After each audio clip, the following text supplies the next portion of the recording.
appearance is soft and Dito guys. So, kanina si Chopin for 8 or 7. Ito naman, nag-start siya ng 8 years old. Break and then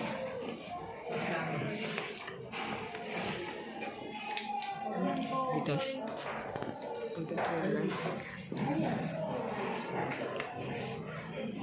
He was the one of the greatest piano players who had ever lived. The set of piece of Anis de Pilgrimage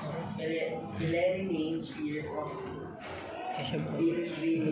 pilgrimage was rated as this travel around Europe.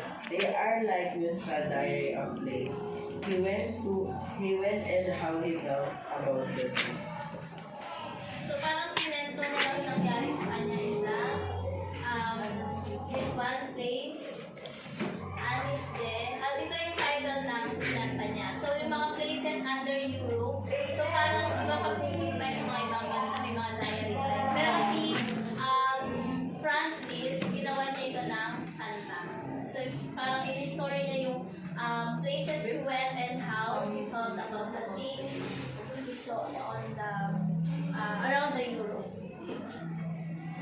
So third, lesson 3, we have the romantic Opera. Peace and Buti lagpasan ako. The opera has been one of the most important and best known theatrical genres of the 19th century. The word opera is actually a shortened word for opera in music.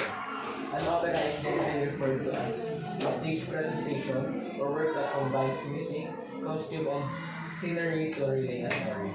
Okay, so it's like in musical play, opera.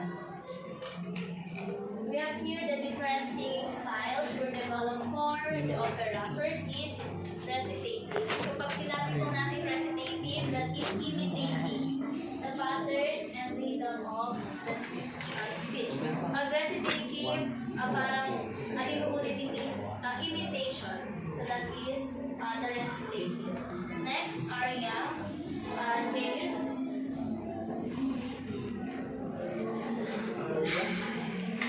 Aria when a character express feeling through a flowing melody.